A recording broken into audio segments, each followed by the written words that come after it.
بسم اللہ الرحمن الرحیم۔ السلام علیکم معزز سامعین، آج ہم حضرت عزیر علیہ السلام کے بارے میں بیان کریں گے۔ انہوں نے دین کی خاطر کیا کیا برداشت کیا۔ حضرت عزیر علیہ السلام کا ذکر قرآن مجید پارہ نمبر 3 سورۃ بقرہ رکوع نمبر 30 میں ہے۔ تورات اور حضرت وہب بن منبع اور کعب الاحبار سے منقول روایت سے صرف اس قدر پتہ چلتا ہے کہ آپ وقت نصر کے حملہ بیت المقدس کے زمانہ میں صغیر سن تھے اور 40 سال کی عمر میں بنی اسرائیل کے منصب فقیہ پر فائز ہوئے۔ اس کے بعد آپ کو منصب نبوت عطا ہوا۔ آپ اور نجمی علیہ السلام بنی اسرائیل کی رشید و ہدایت کا فرض انجام دیتے اور ارد شہر کے زمانہ میں بنی اسرائیل کی مشکلات کے متعلق تعمیر بیت المقدس کے دور کے سلسلہ میں شاہی دربار میں اپنا اثر و رسوخ استعمال کرتے رہے۔ بنی اسرائیل کی سرکشی اور شرارت جب حد سے تجاوز کر چکی اور انہوں نے ظلم اور زیادتی کا بازار گرم کیا تو اللہ تعالیٰ نے اس وقت کے پیغمبر حضرت یرمیل علیہ السلام پر وحی نازل کی، بنی اسرائیل میں منادی کر دو کہ وہ ان حرکات سے باز آ جائیں، ورنہ گزشتہ قوموں کی طرح ان کو بھی تباہ برباد کر دیا جائے گا۔ اللہ کے نبی نے جب خدا کا پیغام ان کو پہنچایا تو انہوں نے کوئی بات بھی نہ قبول کی اور ظلم و شرارت میں اور اضافہ کر دیا اور اللہ کے نبی کا مذاق اڑانے لگے اور ان کو قید کر لیا۔ اس حالت میں بھی حضرت یرمیل علیہ السلام نے ان کو بتایا کہ وہ بابل کے بادشاہ کے ہاتھوں میں برباد ہوں گے، چنانچہ اللہ تعالیٰ نے ان کو دشمن کے ہاتھوں سزا دلائی۔ حضرت سلیمان علیہ السلام بانی مسجد اقصیٰ کی وفات کے بعد بیت المقدس کے حاکم نے بے دینی اور بدعملی اختیار کر لی تو مصر کا بادشاہ ان پر چڑھ آیا اور بیت المقدس کا سامان سونا اور چاندی لوٹ کر لے گیا، مگر شہر اور مسجد کو منہدم نہ کیا تھا۔ دوسرا واقعہ اس سے تقریباً 400 سال بعد کا ہے کہ بیت المقدس میں بسنے والے بعض یہودیوں نے بت پرستی شروع کر دی اور باقیوں میں نا اتفاقی اور باہمی جھگڑے ہونے لگے۔ اس کی نحوست سے پھر مصر کے کسی بادشاہ نے ان پر چڑھائی کر دی اور کسی قدر مسجد اور شہر کو بھی نقصان پہنچایا۔ تیسرا واقعہ یہ حضرت عزیر علیہ السلام کے دور کا واقعہ ہے۔ آپ کے دور میں بنی اسرائیل میں صدقیہ نامی بادشاہ تھا۔ اس نے بھی انبیاء کی بات نہ مانی اور خدا کی نافرمانی کرتا رہا تو اس پر بخت نصر مسلط ہوا، جو بنی اسرائیل کے اوباش قسم کے بادشاہوں کے لیے قہر الہی کا نمونہ تھا۔ اس نے یروشلم اور ہیکل کے سب مال و اسباب کو جمع کر کے تمام شہر اور ہیکل میں آگ لگا دی اور سب کو جلا کر راکھ کر دیا اور ہیکل اور شہر کی بنیادوں تک کو اکھاڑ کر میدان بنا دیا اور ہزاروں مزدوروں کو قید کر بابل پہنچا دیا اور وہاں کا جتنا بھی قیمتی سامان تھا سب بابل پہنچا دیا اور بیشتر کو توڑ پھوڑ دیا اور تورات کو بھی جلا دیا۔ یہ حادثہ عبرت خیز حضرت عیسیٰ علیہ السلام سے بقول اکثر مورخین 586 برس پہلے گزرا، یعنی تخمیناً 415 برس بعد تعمیر ہونے کے ہیکل برباد ہوئی۔ حضرت حذیفہ رضی اللہ تعالیٰ عنہ فرماتے ہیں کہ میں نے رسول اللہ صلی اللہ علیہ وسلم سے عرض کیا کہ بیت المقدس اللہ کے نزدیک بڑی عظیم القدر مسجد ہے۔ آپ صلی اللہ علیہ وسلم نے فرمایا، وہ دنیا کے سب گھروں میں ایک ممتاز اور عظمت والا گھر ہے جس کو اللہ تعالیٰ نے سلیمان علیہ السلام بن داؤد علیہ السلام کے لیے سونے چاندی اور جوہرات یعنی قوت اور زمرد سے بنایا تھا۔ پھر میں نے عرض کیا، پھر یہ بیت المقدس سے سونا چاندی اور جوہرات کہاں اور کس طرح گئے؟ تو آپ صلی اللہ علیہ وسلم نے فرمایا کہ جب بنی اسرائیل نے اللہ تعالیٰ کی نافرمانی کی، گناہوں اور بدعمالیوں میں مبتلا ہو گئے، انبیاء کو قتل کیا تو اللہ تعالیٰ نے ان پر سخت بادشاہ مسلط کر دیا جو مجوسی تھا۔ اس نے 700 برس بیت المقدس پر حکومت کی۔ اس کا لشکر بیت المقدس میں داخل ہوا، مردوں کو قتل کیا، عورتوں کو قید کر لیا اور بیت المقدس کے تمام اموال اور سونے چاندی اور جوہرات کو 1,70,000 گاڑیوں میں بھر کر اپنے ملک لے گیا اور 100 برس تک بنی اسرائیل کو اپنا غلام بنا کر طرح طرح کی مشقت اور ذلت کے ساتھ ان سے کام لیتا رہا۔ پھر اللہ تعالیٰ نے فارس کے بادشاہوں میں سے ایک بادشاہ کو بخت نصر کے مقابلے میں کھڑا کر دیا، جس نے بابل کو فتح کر کے بنی اسرائیل کو بخت نصر کی قید سے آزاد کرایا اور جتنے اموال وہ بیت المقدس سے لایا تھا وہ سب بیت المقدس پہنچا دیے۔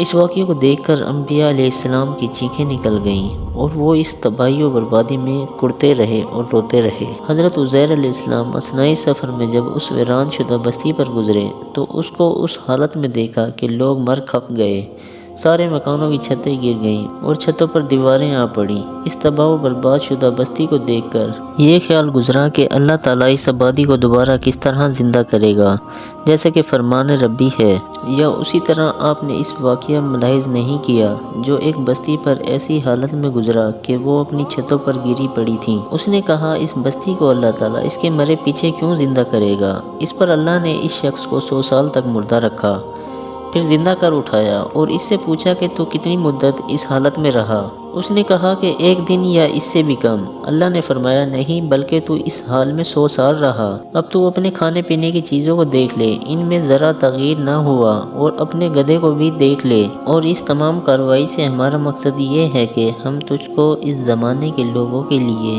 ایک نشانی بنائیں، اور تو اپنے گدھے کی ہڈیوں کی طرف دیکھ کہ ہم ان کو کس طرح جوڑتے ہیں، پھر ان پر کس طرح گوشت چڑھاتے ہیں۔ جب حضرت عزیز علیہ السلام اس ویران شدہ بستی پر سفر کرتے گزرے تو آپ ایک گدھے پر سوار تھے۔ کچھ کھانے پینے کا سامان ان کے پاس تھا، اور یہ سامان انجیر، انگور اور انگور کا شربت وغیرہ تھا۔ بستی کو دیکھ کر یہ خیال ہوا کہ دشمنوں نے اس کو بالکل تخت و تاراج کر دیا، اب یہ کس طرح آباد ہوں گی۔ اس خیال کے بعد آپ نے یہاں قیام کر لیا۔ آپ کو نیند آ گئی تو اسی حالت میں اللہ تعالیٰ نے آپ کی جان قبض کر لی۔ جس وقت آپ سوئی تھی تو وہ وقت چاشت کا تھا، اور جب دوبارہ آپ کو اللہ تعالیٰ نے زندہ کیا تو دن کا کچھ حصہ باقی تھا۔ آپ سمجھے کہ اگر کل سویا تھا تو آج 1 دن بعد آنکھ کھلی، اور آج ہی سویا تھا تو 1 دن سے کم ہی وقت گزرا۔ حالانکہ 100 سال کے بعد دوبارہ زندہ ہوئے۔ زندہ کرنے کے بعد اللہ تعالیٰ نے بواسطہ جبرائیل یا براہ راست ان سے دریافت کیا کہ تم یہاں کتنی دیر رہے، تو انہوں نے اپنے خیال کے مطابق عرض کر دیا کہ 1 دن یا اس سے بھی کم رہا۔ اس پر ارشاد ہوا کہ تم اس حالت میں 100 سال تک رہے۔ قدرت کا کرشمہ دیکھو کہ کھانے پینے کی چیزوں میں نہ کسی قسم کی بدبو پیدا ہوئی اور نہ کھٹاس، اور اسی کے ساتھ اپنی سواری کے گدھے کو بھی دیکھو کہ وہ گل سڑ کر ریزہ ریزہ ہو گیا ہے۔ یہ سب معجزات اس لیے کیے تاکہ آپ قدرت کا کرشمہ دیکھیں۔ چنانچہ اللہ تعالیٰ نے اپنی قدرت سے گدھے کو ان کے سامنے زندہ کیا۔ آہستہ آہستہ ہر چیز سمٹ کر اپنی اپنی جگہ آ گئی۔ ہڈیاں ابھر کر جمع ہو گئیں، ڈھانچہ بن کر اس پر گوشت پوست پیدا ہو گیا۔ اب جب بستی کی طرف نگاہ کی تو دیکھا کہ بستی میں خوب آبادی تھی۔ نئے نئے مکان بن چکے تھے، اور جو لوگ بھاگ گئے تھے وہ پھر آ کر آباد ہو گئے۔ حملہ آور بادشاہ مر چکا تھا اور اب حکومت بھی دوسری تھی۔ حضرت عزیر علیہ السلام نے زندہ ہو کر بچوں کو بوڑھا دیکھا اور لوگوں سے کہا، میں عزیر ہوں۔ تو لوگوں نے نہ مانا اور کہنے لگے کہ عزیر تو کہیں مر کھپ گیا ہے اور اس کا مدتوں سے کوئی پتہ نہیں، تم جھوٹ بولتے ہو۔ چونکہ تورات آپ کو حفظ تھی تو لوگوں نے مطالبہ کیا، اگر آپ عزیر ہیں تو ہم کو تورات لکھوا دو، کیونکہ حملہ آور بادشاہ ہماری تورات کو بھی تباہ کر گیا تھا اور تورات کے حافظوں کو بھی قتل کر دیا تھا۔ اب ہمارے پاس تورات کا کوئی مکمل نسخہ نہیں ہے۔ چنانچہ حضرت عزیر علیہ السلام نے اپنے حافظہ سے تورات کا مکمل نسخہ قلم بند کرا دیا۔ تب لوگوں کو یقین ہے کہ آپ واقعی عزیر علیہ السلام ہیں۔ پچھلے واقعہ میں گزر چکا ہے کہ جب بخت نصر نے بیت المقدس کو تباہ و برباد کر ڈالا اور بنی اسرائیل کے مردوں، عورتوں اور بچوں کو بھیڑ بکریوں کی طرح ہنکا کر لے گیا اور تورات کے تمام نسخوں کو جلا کر راکھ کر دیا تھا، اور بنی اسرائیل کے پاس نہ کوئی تورات کا نسخہ بچا تھا اور نہ کوئی حافظ تھا جس کو اول سے آخر تک تورات یاد ہو۔ چنانچہ اسیری کے پورے دور میں وہ تورات سے قطعاً محروم ہو چکے تھے۔ لیکن جب عرصہ دراز کے بعد ان کو اسیری سے نجات ملی اور وہ بیت المقدس میں دوبارہ آباد ہوئے، اب ان کو یہ فکر ہوئی کہ خدائی کتاب تورات کو کس طرح حاصل کریں۔ تب حضرت عزیر علیہ السلام نے ان کو جمع کیا اور ان کے سامنے تورات کو اول سے آخر تک پڑھا اور تحریر کرایا۔ بعض اسرائیلی روایت میں ہے کہ جس وقت انہوں نے بنی اسرائیل کو جمع کیا تو سب کی موجودگی میں آسمان سے 2 چمکتے ہوئے شہاب اترے اور حضرت عزیر علیہ السلام کے سینہ میں سما گئے۔ جب حضرت عزیر علیہ السلام اس اہم کام سے فارغ ہوئے تو بنی اسرائیل نے انتہائی مسرت کا اظہار کیا اور ان کے قلوب میں حضرت عزیر علیہ السلام کی قدر و منزلت 100 گنا بڑھ گئی، اور آہستہ آہستہ یہ محبت گمراہی کی شکل اختیار کر گئی۔ انہوں نے اسی طرح عزیر علیہ السلام کو خدا کا بیٹا مان لیا، جس طرح نصارہ نے حضرت عیسیٰ علیہ السلام کو ابن اللہ تسلیم کیا۔ اللہ تعالیٰ نے اس عقیدہ ابنیت کو مختلف مقامات پر مختلف الفاظ سے رد فرمایا، اور یہود کی ایک جماعت کہتی ہے کہ عزیر اللہ کا بیٹا ہے، اور نصارہ کہتے ہیں کہ مسیح اللہ کا بیٹا ہے۔ یہ ان کے منہ کی باتیں ہیں، جو باتیں ان سے پہلے کے کافر کیا کرتے تھے، انہی جیسی باتیں یہ بھی کہتے ہیں۔ خدا ان کو ہلاک کرے، یہ کہاں پھرے جا رہے ہیں، تمام یہود نے اس طرح نہیں کہا تھا، بلکہ ایک خاص طبقہ نے بقول بعض علماء یہود کے بنی قریظہ نے یہ حرکت کی تھی، اور اس جماعت نے اس عقیدہ کے لیے یہ دلیل قائم کر لی کہ موسیٰ علیہ السلام نے جب ہم کو تورات لا کر دی تھی تو وہ الواح پر لکھی ہوئی تھی، مگر حضرت عزیر علیہ السلام نے تو لوح یا کرتاس پر مکتوب لا کر دینے کے بجائے حرف بحرف اپنے سینہ کی لو سے ہمارے سامنے نقل کر دیا، اور عزیر علیہ السلام میں یہ قدرت جب ہی ہوئی کہ وہ خدا کا بیٹا ہے۔